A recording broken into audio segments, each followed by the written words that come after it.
Welcome back to the Solidarity Index. It's been a minute, but we've been busy. Life has been living and the whole team has been organizing at home and in these streets. We thank y'all for joining us here on the podcast.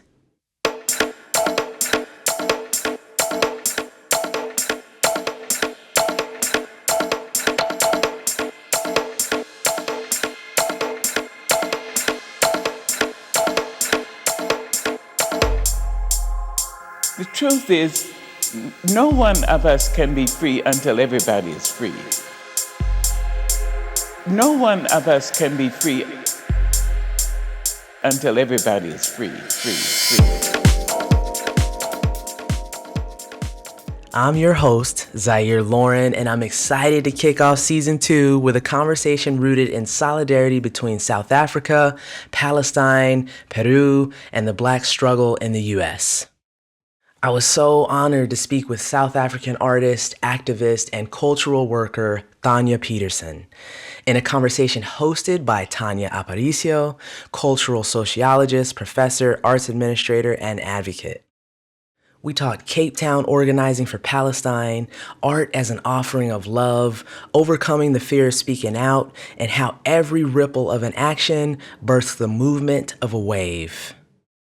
P.S. y'all, our sibling Thania made this combo work with an unstable connection. So if this global conversation is a bit choppy at times, please give us a little grace, because solidarity transcends the internet.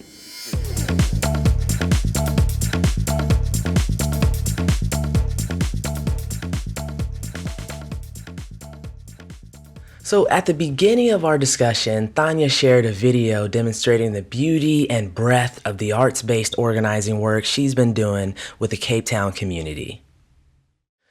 The song you'll hear holds both Swedish and Arabic words woven together in solidarity. Live Palestina, which means long live Palestine. It was written in the 70s by George Totari, a Palestinian musician in exile in Sweden. 50 years later, this song has become an anthem for protesters around the world, taking to the streets to protest the ongoing genocide of the Palestinian people in Gaza at the hands of the Israeli government. As the anthem plays, the video shows artistic examples of Cape Town's deep commitment to Palestinian liberation. You can watch the full video on our website, thesolidarityindex.com. But for now, just listen and imagine people painting neighborhood murals, flying kites in the breeze, and taxi cabs wrapped in giant keffiyehs and watermelons passing by. Vi har odlat jorden, och vi har odlat jorden, och vi har skördat vetet, och vi har skördat vetet. Vi har plockat citronerna, och vi har plockat citronerna, och pressat oliverna, och pressat oliverna. Och hela världen känner till vår jord, och hela världen känner till vår jord. Leve, leve, leve Palestina, leve, leve, leve Palestina, leve Palestina och krossa sionismen. Leve Palestina och krossa sionismen. Och vi har kastat stenar på, och vi har kastat stenar på soldater och poliser, soldater och poliser. Och vi har skjutit raketer, och vi har skjutit raketer. Thank you so much, Tania, for making this video for us. Tell us, who did you work with, who was involved, and how did you together imagine who is this work accountable to and who is in relation to this work?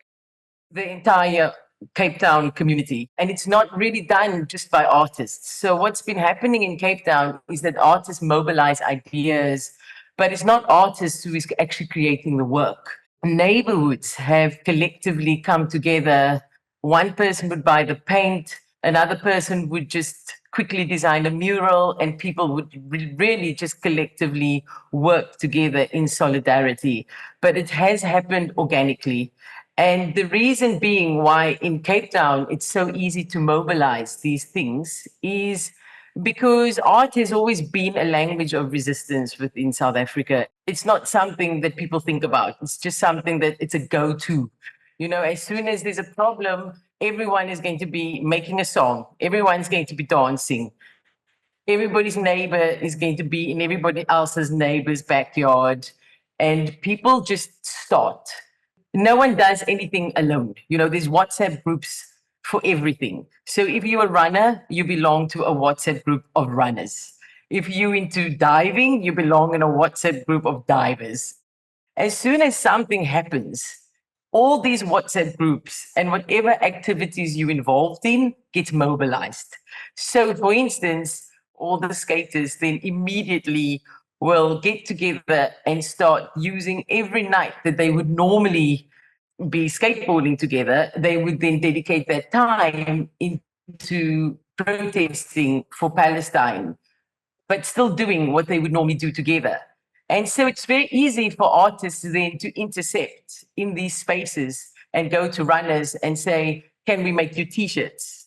And immediately you have like 200 people running together, all geared up in Palestinian something. We kind of, it's sad, but we kind of equipped for protest because it's something that we've had to do for 400 years. So our taxis, which is our public transport system, is the only sort of Black-owned and Black-supported system within South Africa's infrastructure. And so what I started doing 3 years ago was collaborating with the taxi owners, taxi bosses. I was trying to turn these taxis into immersive art pieces because most working class communities don't have access to art. And so cut 3 years later, Jay Pather, who was the university professor, he phoned me and he said, Thania, is there anything that you would like to do for this time to stand in solidarity with Palestine? And we decided that it was time to resurrect this project, use the public transport system. What's important to understand about the public transport system in South Africa is that it's only Black and brown bodies that use this transport.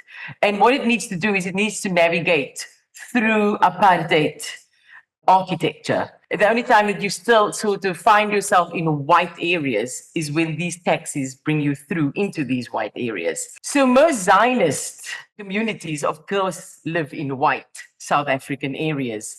So we were very strategic in collaborating with the taxis because they have access. So we then used this transport to agitate and protest in the Zionist areas itself. With all the policing, there was no way we would have been able to get into these areas and just protest on a whim at any given time. So the transport was really an essential thing. But what also started happening, it started flipping the power dynamics within these areas because these communities went crazy. They didn't want the taxis in the area. They tried to boycott the taxis. But what happened was when they tried to bully the taxi owners said, well, you don't support us. We don't need you, but you do need us because without us, you have no staff. So it was a power dynamic that shifted even within the city of Cape Town. So this is why we were very strategic in working with the public transport system. To stand in solidarity with Palestine was also to create this discomfort within these areas. That's amazing of strategizing and finding the thresholds to know where to push.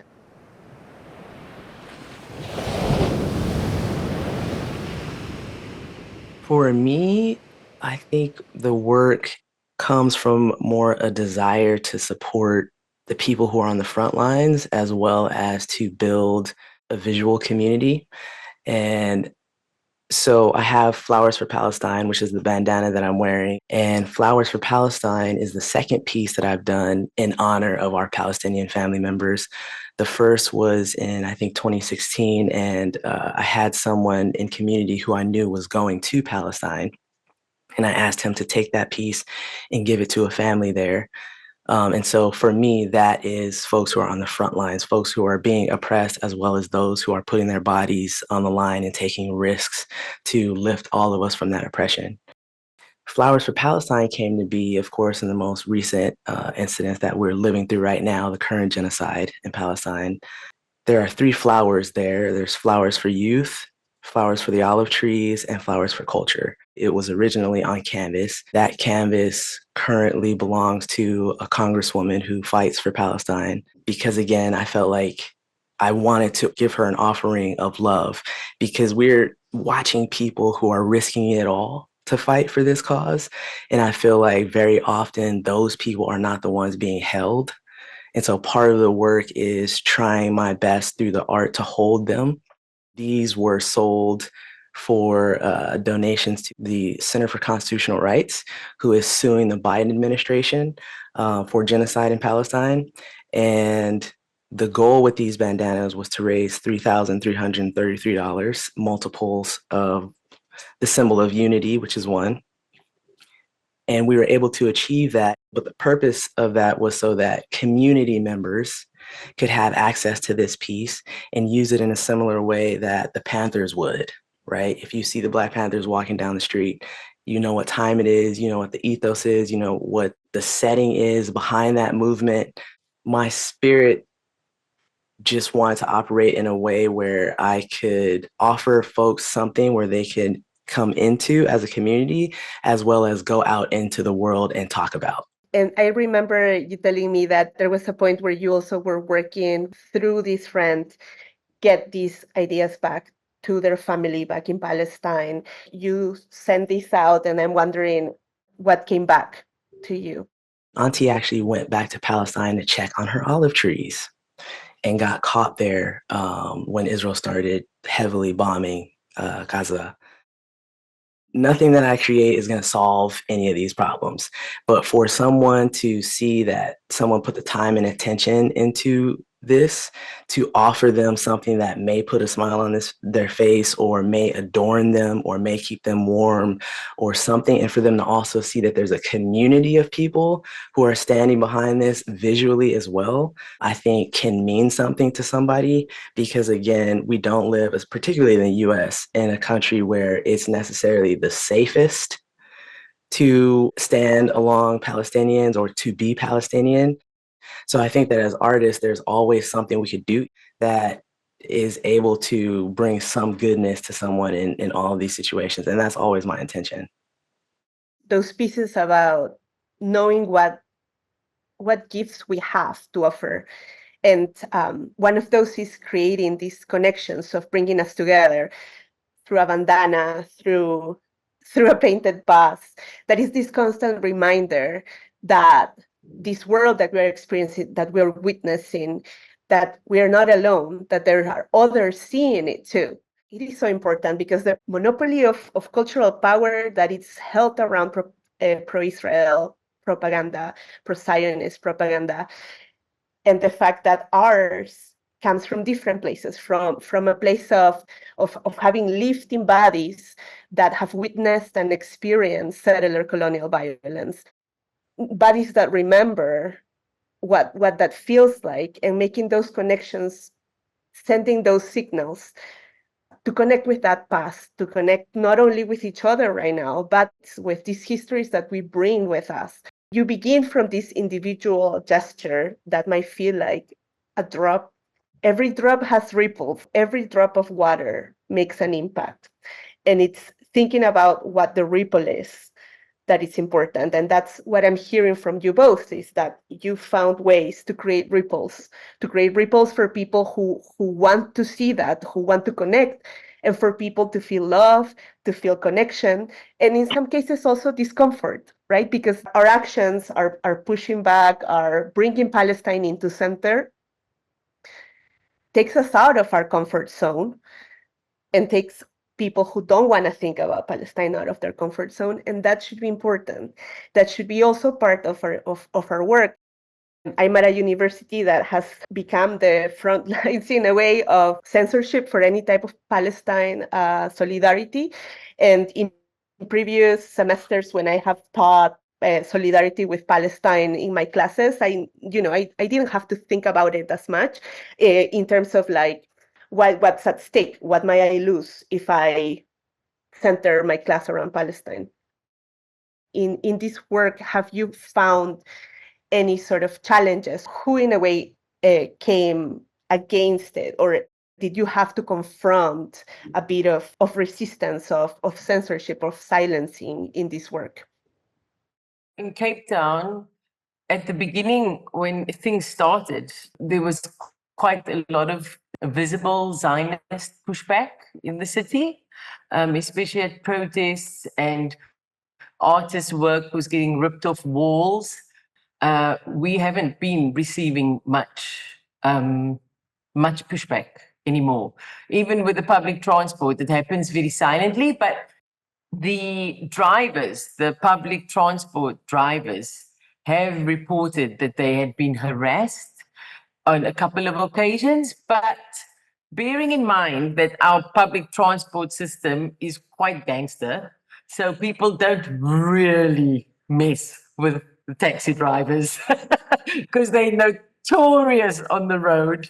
And that was another reason why I chose to collaborate with the taxi drivers, because no one can control them, and at this point, we just need people who just don't fit into the system, who's not bullied, who's totally ungovernable, because the people making the rules, not our friends. I needed to cross that threshold and go to the people breaking the rules. And that was the taxi drivers. It's been very quiet since our government has taken Israel to the ICJ. And also, I mean, Nelson Mandela was vocal. Nelson Mandela's grandson leads all the protests. So we feel quite safe and we feel quite held by our government. For me, since my work is not on a grand scale anywhere, I haven't faced those type of incidents and issues as an individual with this bandana or anything I've done, any of the work that I've done.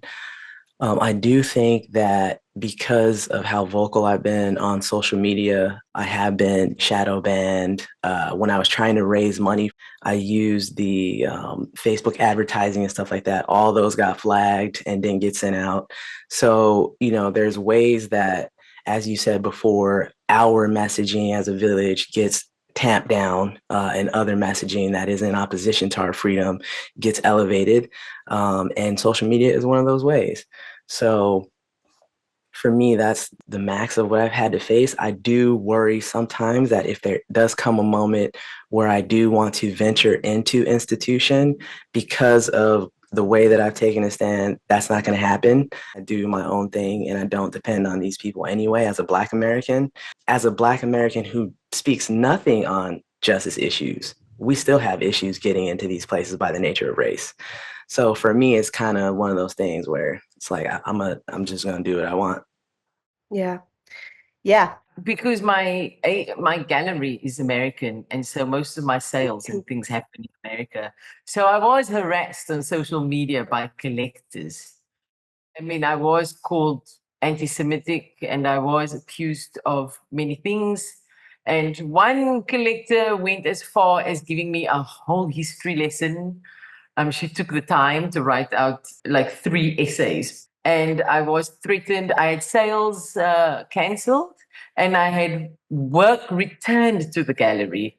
So in the beginning, things were crazy, but now no one buys my work in America, and that's okay. Yeah.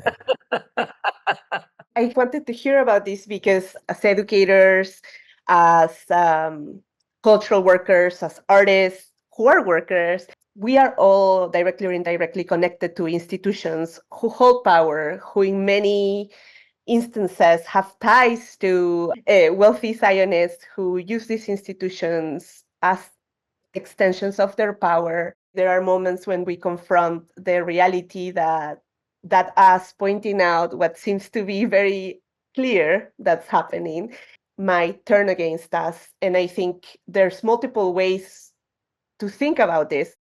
On the one hand, I think it's really important to identify what are the risks that I'm taking and how far can I go. Ask ourselves, what am I actually losing if I lose this? Can I afford to lose my full-time job? Can I afford to lose my medical care? Can I afford to lose my career? The three of us here perhaps have sat with that and come to terms that if we lose whatever we seem to have, then then maybe we actually didn't want that. I mean, that's how I felt it. And when I realized, like, no, I'm gonna continue teaching, I'm gonna continue talking about this, because if this is the reason why I lose what I've been working for, if I lose my job, if I lose my career because of this, I think I can be okay with that. I need to thank my dad for that. And my dad at some point did denounce corruption, and he lost his job, and we were in house for a while, and it was rough. I'm not scared of being broke or poor or in deep debt, because that's been pretty much all my life. And on the other hand, I can also understand why people might be afraid of or not able to make those decisions. So I wanted to open up the conversation with you guys about our colleagues, our friends, our family that make art, who find themselves in this bind with censorship. In South Africa, there's no access to healthcare if you don't have money. There's no housing if you don't have money. There's no education if you don't have money. And we have the highest crime rates in the world. And so if you don't have money, you're very vulnerable to a very violent reality. But saying that, at the end of the day, we also have a history of enslavement and colonialism. If my work is used to silence me, then I'm becoming enslaved by my work. So I'm not afraid of finding something else to do if I have to. But it is a very uncomfortable thought, because I have 3 children and a mother and a husband. But like you know, my father left when I was 4 years old in 1984 as an exile. And we had no idea what was going to happen. I mean, we had no idea what our future would be, but we were always okay. And so I have to believe that we are part of a generational story. And with each generation, they pave the lessons for the next, that we can never allow ourselves to be enslaved again, whether it's ideologically, spiritually, it doesn't matter. You know, we cannot be silenced, not when there's children being murdered. We just can't. It's not an option. Yeah. I mean, I echo that. That's real. I mean, I'm terrified almost every day about what's going to happen if I don't make it, when I don't come from any generational wealth. I definitely really battle with these feelings of like, am I being irresponsible to my family and my community? And at the same time, I have to echo, this is really not an option for a lot of us. It doesn't feel to me like, okay, you're scared. Well, you got to stop doing X, Y, and Z. Like, I can't actually stomach what's happening right now. And I know that what's happening right now to our family members in Palestine is so close and rooted in what happens to Black people in the United States. Our oppressors do the same training. They go visit each other and compare notes. So if we're not really giving a boost to the ways in which we can be in community, the ways we can share notes, the ways we can fight back, and use the art to do that, I think we're doing ourselves and the generations coming behind us a great disservice. And I think art is particular. As an attorney, sure, I could say, hey, this case, and this case, what this means is this for our community. Don't anybody want to hear all that? But people want to wear this. And this can open up a conversation as to how we should be in solidarity with one another. This can open up a dinner table at somebody's house. Art can open up so many ways that we are able to be true companions to one another in this life and in the struggle that other professions just can't. So I think used with some intention, it is a powerful source, and it's what I'm being called to do. And that's just the bottom line of it. I very much agree. I feel strong in my community. I feel strong in the people who love me and support me, and feel the pain that I feel by witnessing death and, like Thania was saying, just starvation, total destruction. It hurts to see trees being destroyed. It's just it's painful. And I know my community is standing with me in this.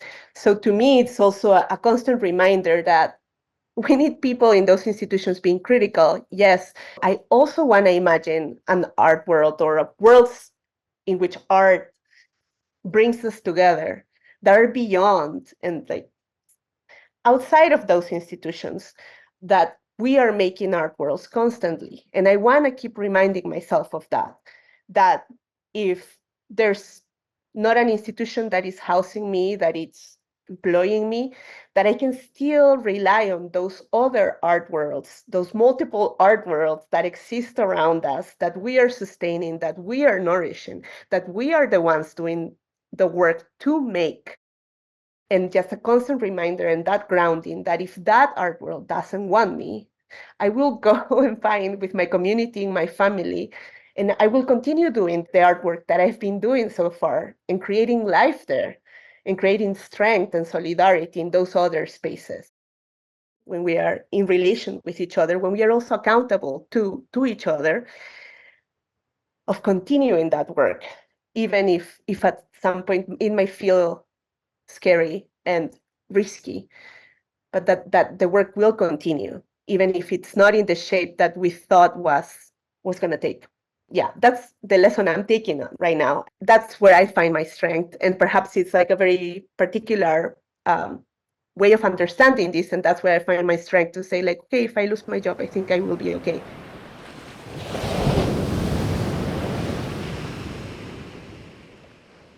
Is there anything that you would like to share as you like reflect a bit about this process? Word. I'll just quickly say that all of us can offer something. Doesn't matter how big, how small, everybody can offer something. And for me, the lesson with these bandanas was pretty deep. After I did the original work, we were talking in community about what's going on. And an older Black lady in community asked me what I wanted to do with the work. And I was like, well, I'm hoping to raise money with it, but I don't have enough money to produce them. And she said, oh, I'll cover that. And this is not someone who's wealthy either. So she found a way to get hundreds of dollars to produce these. And then the community just started to come in and build off of that. And what I learned from that is that people are desperate to be involved and to be in community to do something. And we can all offer an opportunity for folks to do that, whether it's a conversation, a donation, whatever. And that ripple effect is more powerful than I feel like we give it credit for. Just remember, we can all offer something. Yeah, I agree. I absolutely agree. Because I mean, that is how Cape Town operates. You know, it's just everyone, doesn't matter who, everyone's making kites, everyone's painting shoes, everyone's painting clothes. Mm-hmm. It's just mobilizing every aspect and activating every social space that we have in different ways. You're definitely a hero and an inspiration to me. Along your creative journey, what in your heart makes you continue to stand this way with your art in the face of oppressive regimes? And what makes you fearless? Because at the end of the day, you know, there's an openness to risk here that you're demonstrating on a wide scale. So what roots you in fearlessness? You know, I mean, I was born during apartheid. You know, Right. we know apartheid. We know it. And so we just can't allow it. I don't think any Black or brown South African can just sit and watch apartheid be inflicted on anyone. It's just not even a question. But I think what informs me most of all is that Cape Town, so we are the end game. We are the success of apartheid. We Mhm. literally live in the most segregated city on earth. Honestly, when I see Palestine and I see Palestinians and I see what's happening, as horrific and insane it is, I still feel as though they have hope because they're Mhm. still fighting. They still know who they are. They Mhm. still have their dignity. If you come to Cape Town, the settlers own our entire country, and Mhm. we are left cleaning toilets. And this is the norm. This is the norm. Like we've even forgotten who the enemy is here. Mhm. When I look at Palestinians and I look at Palestine, I think, oh my God, there's hope. There's hope. You know, like yeah, we feel hopeless Yes. for ourselves, but yet we find it in ourselves to fight for Palestine because we understand that something can be avoided. And I think that is perhaps what drives us insane. Because you have to be insane, it's just like, what? No, it can't be. We can't allow it. It's Right. just crazy. In South Africa, we've become our own worst enemy Mm-hmm. because we don't know who the bad guy is anymore. That is when apartheid and colonialism has won. Mm-hmm. And in Palestine, they know who the enemy is, and it's not Right. them. Right. And that's the difference. And because of that, we will just carry on forever and just fight.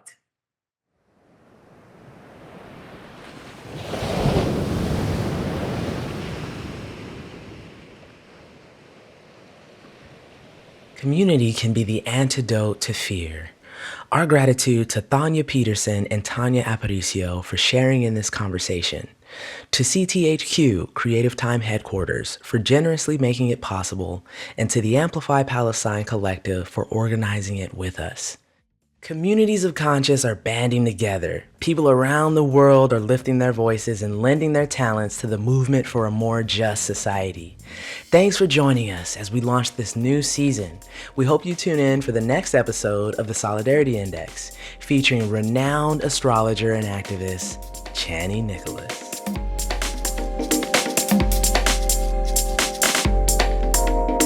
The truth is, no one of us can be free until everybody is free.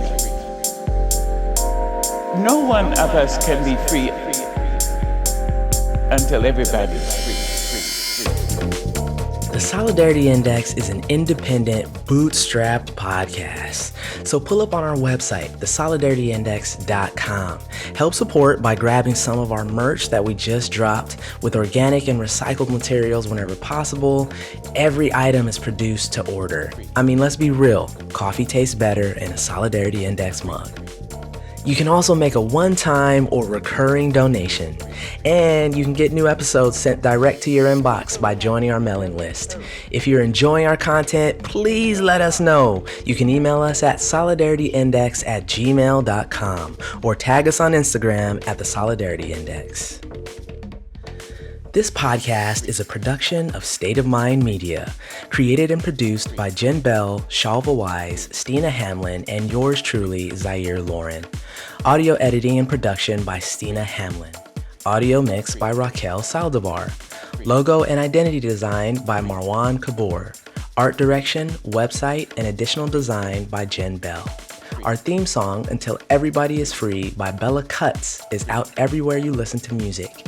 All proceeds from streaming and downloads go to the Dr. Maya Angelou Foundation. All the music selections can be referenced in the show notes. I'm your host, Zahyr Lauren, aka the artist L.Haz. We appreciate y'all for listening. Peace. The truth is, no one of us can be free until everybody is free. No one of us can be free until everybody is free.